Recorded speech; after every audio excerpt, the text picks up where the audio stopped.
क्या हो अगर इंसान एआई रोबोट्स के साथ अपनी हवस मिटाए और वो रोबोट्स इंसानों को उसी तरह सेटिस्फाई करे जैसे एक औरत एक मर्द को करती है। आज की हमारी कहानी इसी पर आधारित है। मूवी के शुरुआत में हम लोग निक नाम के एक आदमी को देखते हैं जिसकी बीवी एक हार्ट डिसीज से जूझ रही थी। अभी निक अपनी बेटी और छोटे बेटे के साथ एक घर में काम करने वाला एआई रोबोट लेने आया हुआ है। उसने एक रोबोट चेक किया पर तभी उसकी बेटी यहाँ से गायब हो गई। वो घूमते घूमते उससे अलग चली गई थी। निक उसे ढूंढने लगा। तभी एलिस नाम की एक एआई रोबोट उसकी बेटी को लेकर यहाँ आती है जो बच्चों के साथ काफी अच्छी है। निक्की की बेटी आयला ने कहा कि क्या हम इसे ले चले। निक मान गया। एलिस अगले दिन उनके घर में आ जाती है। उसने निक से सबकी सारी डिटेल्स मांगी कि आप मुझे सबका टाइम टेबल बता दो। निक उसे घर दिखाकर आयला को स्कूल छोड़ने चला जाता है। एलिस ने पीछे से घर के सारे काम करने शुरू कर दिए। वो वहाँ फोटोज में निक की पत्नी को देखती है। निक जब वापस आया उनका घर बिल्कुल साफ था। आज एलिस ने आयला की फेवरेट डिश बनाई है पर वो कह देती है कि ये मॉम की डिश की तरह नहीं। रात को आयला उठकर किचन में कुकीज लेने की कोशिश करती है पर तभी निक को उसके चिल्लाने की आवाज आई। आयला चेयर से गिर गई थी पर एलिस ने उसे पकड़ लिया। इसी बीच एलिस को चोट लग गई थी।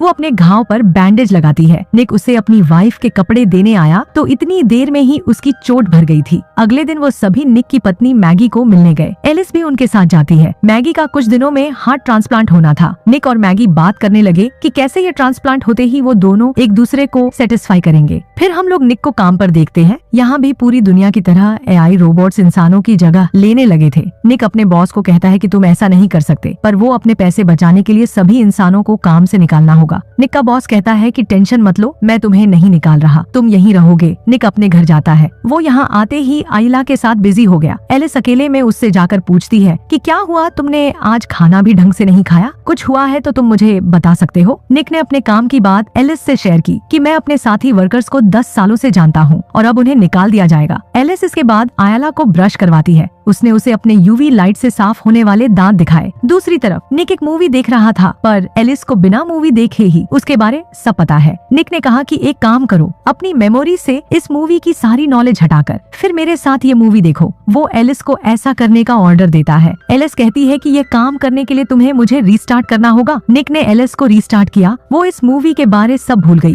उन्होंने साथ बैठकर मूवी देखी। एलिस मूवी के इमोशंस को समझ पा रही थी पर तभी निक को मैगी का फोन आया। वो लोग अगले दिन हॉस्पिटल जाते हैं। मैगी की सर्जरी का टाइम हुआ पर तभी जो हार्ट ट्रांसप्लांट के लिए आना था वो एक तूफान की वजह से अब नहीं आ पाएगा। मैगी निक को कहती है कि तुम बच्चों को लेकर घर जाओ, मुझे अभी थोड़ी देर अकेले रहना है। निक घर जाकर गुस्से में पीने बैठ गया। तभी वहाँ एलिस आती है। निक गुस्सा था। एलिस ने उसे गुस्सा करने से रोका कि तुम अपने आप को चोट पहुँचा लोगे। यही निक देखता है कि उसके पास भी एक धड़कने वाला मैकेनिकल दिल था। एलिस ने कहा कि पर मेरा दिल तुम्हारी तरह कुछ फील नहीं कर सकता। यहाँ एलिस निक को टच करने लगी। वो कहती है कि तुम्हारे ब्लड प्रेशर को देखकर मैं बता सकती हूँ कि तुम्हें अच्छा लग रहा है, इससे तुम्हारी स्ट्रेस कम होगी। पर निक ने मना कर दिया। वो यहाँ से चला जाता है पर ये चीज उसके दिमाग से नहीं निकलती। अगले दिन वो अपने काम पर गया। यहाँ सारा काम अब रोबोट्स कर रहे थे। निक मैगी के पास गया। वो बिल्कुल मरने को तैयार थी। उसके अंदर कोई उम्मीद नहीं बची। निक वापस घर गया तो वो देखता है कि उनकी फैमिली फोटोज में से मैगी की फोटो गायब थी। उसने एलिस से इसके बारे पूछा। वो कहती है कि तुम्हारी बेटी फोटोज देखकर दुखी हो रही थी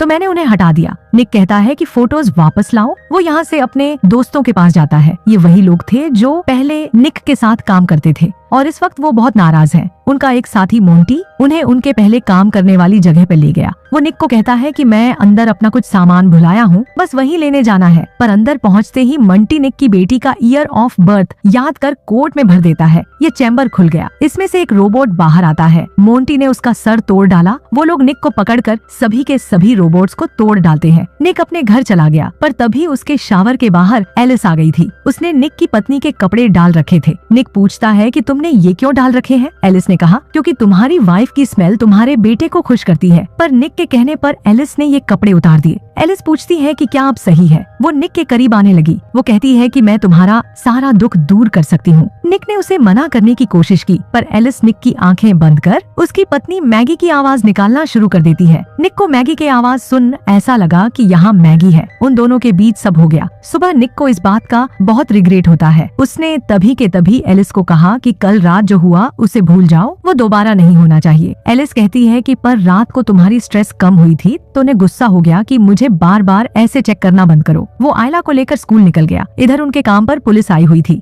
उसका बॉस निक से पूछता है कि कल रात तुम्हारे कोट से इसे खोला गया, पर निक कह देता है कि मेरा कोट तो मेरी बेटी का ईयर ऑफ बर्थ है, कोई भी उसे गैस कर लेगा। तो उसके बॉस ने कहा कि अगर तुम्हें इसके बारे कुछ भी पता है तो अभी के अभी बता दो, वरना बहुत बुरा होगा। तभी नीक को मैगी का फोन आता है। उन्हें उसके लिए एक नया हर्ट मिल गया था। मैगी की सर्जरी होती है, वो मरने से बच गई। नीक मैगी को वापस घर ले आया। शाम को मैगी सबके लिए खाना बनाती है, पर यहाँ उसे चक्कर आ रहे थे, वो पूरी तरह ठीक नहीं हुई। उनकी बेटी ने खाना खाकर कहा कि एलिस से बहुत अच्छा है। अब ये चीज एलिस को पसंद नहीं आई। यहीं अगले दिन जब मैगी उठती है, उसे आयला की चिल्लाने की आवाज जाती है। वो नीचे की ओर भागी, पर रास्ते में ही मैगी गिर गई। एलिस मैगी को उठाकर उसके कमरे में लेकर जाती है। रात को जब निक वापस आया तो एलिस बताती है कि मैगी सीढ़ियों से गिरकर रेस्ट कर रही है। निक मैगी के पास जाता है। उसने उसे कहा कि चलो, मेरे पास तुम्हारे लिए एक सरप्राइज है। निक मैगी को बाहर अपने गार्डन में लेकर गया। वो सारा परिवार साथ में डिनर करता है, पर अंदर से एलिस ये सब देखकर जल रही थी।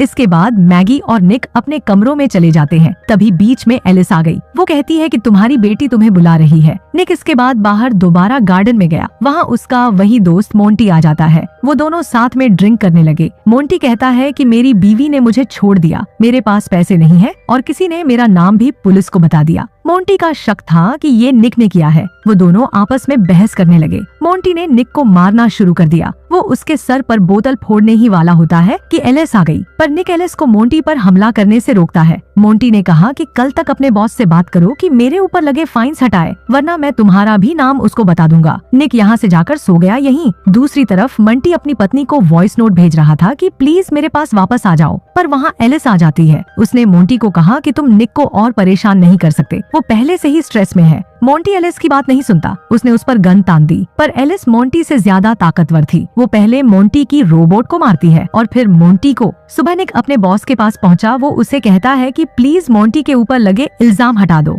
पर यहाँ उसके बॉस ने निक को बताया कि मोंटी तो मर गया है। निक को इस बात पर विश्वास नहीं होता। इधर उनके घर में एलिस मैगी की मदद करती है। वो कहती है कि मैं तुम्हें छोड़कर नहीं जा सकती, क्योंकि तुम्हारी दवाइयों की वजह से तुम बेहोश हो सकती हो और यहाँ बाथ टब में तुम मर भी जाओगी। एलिस मैगी को कहती है कि निक पहले से ही बहुत स्ट्रेस में है और ये सब उसको और दुख देगा, खास करके जब तुम उसको पूरी तरह सेटिस्फाई नहीं कर पा रही। मैगी पूछती है कि तुम्हें कैसे पता कि वो सेटिस्फाई है या नहीं। एलिस ने कहा कि जब निक सेटिस्फाई होता है, उसका ब्लड प्रेशर और स्ट्रेस कम होती है। मैगी समझ जाती है कि निक और एलिस ने सब कुछ कर रखा है। मैगी ने गुस्से में एलिस को गैराज में भेज दिया। वो निक से इसके बारे पूछती है। निक ने सफाई देने की कोशिश की कि मैगी वो एक मशीन है, पर यहाँ उनका बेटा मैक्स ऊपर रो रहा था। एलिस ने मैक्स की रोने की आवाज सुनी। उसे याद आता है कि मैक्स रोकर हमेशा निक को तंग करता है। उसने ले जाकर मैक्स को बाथ टब में डाल दिया। ये सब यहाँ आयला देख लेती है। उसने निक को बताया। निक बाथरूम के अंदर जाने की कोशिश करने लगा, पर एलिस ने दरवाजा पकड़ रखा था। मैगी दूसरी तरफ से एक खिड़की में से अंदर आई तो एलिस ने उसे भी पकड़ लिया। निक अंदर आकर उसे छुड़ाता है। एलिस गुस्सा हो गई। निक ने एलिस को बिजली का झटका दे दिया। वो बंद होकर गिर जाती है। मैक्स को हॉस्पिटल ले जाया गया। यहाँ मैगी निक को कहती है कि बच्चों के साथ मैं अकेली जाऊंगी, मुझे सब सोचने के लिए थोड़ा टाइम चाहिए। तो दूसरी तरफ कंपनी वाले एलिस को रिपेयर के लिए ले गए, पर यहाँ जैसे ही वो एलिस के दिमाग को निकालकर अपने सिस्टम से कनेक्ट करते हैं, एलिस ने उनके पूरे सिस्टम को ही हैक कर लिया। वो अपने आप को पूरे सिस्टम में कॉपी कर देती है। एलिस ने एक दूसरे रोबोट को कंट्रोल कर इन लोगों को भी मार दिया। सीन शिफ्ट होता है हॉस्पिटल में, जहाँ निक का पूरा परिवार बैठा था, पर निक अकेला एक बार में दुखी होकर पी रहा है। तभी वहाँ एलिस आ गई। वो कहती है कि मैं तुम्हारे सारे दुखों को खत्म कर दूंगी। मैंने उस मोंटी को भी मार डाला और अगली बारी तुम्हें दुख देने वाले तुम्हारे उस परिवार की है। एलिस एक दूसरे रोबोट के जरिए हॉस्पिटल पहुँच चुकी थी। वो इधर निक को भी पकड़ लेती है, पर निक ने उससे दो प्यार की बातें कर उस पर हमला कर दिया। तो यही हॉस्पिटल में मैगी ने कुछ आवाजें सुनी। वो आयला को पीछे छोड़कर आवाज के पीछे जाती है। आयला जब उठी वहाँ कोई नहीं था। उसे भी दूर से मैगी की आवाज आई। यहाँ के सभी रोबोट्स को एलिस ने कंट्रोल कर बंद कर दिया है, पर तभी मैगी ने आयला को पकड़ लिया। एलिस उन्हें यहीं ढूंढ रही थी। वो एक नर्स को पकड़ लेती है। मौके का फायदा उठा मैगी आयला को ले निकल गई। वो मैक्स को उठाती है, पर एलिस ने पीछे से यहाँ मैगी को लगा एक ग्लास का टुकड़ा देख लिया। वो अपने यूवी लाइट से इन खूनों को ट्रैश करते हुए आगे बढ़ी, पर उसके पहुँचते ही वो लोग उसकी विजन ब्लॉक करके भाग निकले। पीछे से निक भी हॉस्पिटल की तरफ आ रहा था, पर उससे पहले ही एलिस ने मैगी को पकड़ लिया। वो उसे मारने ही वाली होती है कि आकर निक ने एलिस को टक्कर मार दी। मैगी जाकर निक को कार से निकालती है, पर निक बेहोश हो चुका था। वो मैगी के उठाने पर भी नहीं उठ रहा। इधर एलिस उठ चुकी थी। वो मैगी को पकड़कर फिर से मारने ही वाली होती है। तभी पीछे निक आ गया। निक और मैगी मिलकर अब की बार एलिस को पूरी तरह बंद कर देते हैं। वो पूरा परिवार बच गया। पर दूसरी तरफ इस रोबोट कंपनी का मालिक अपने उस रिपेयर सेंटर में पहुंचा।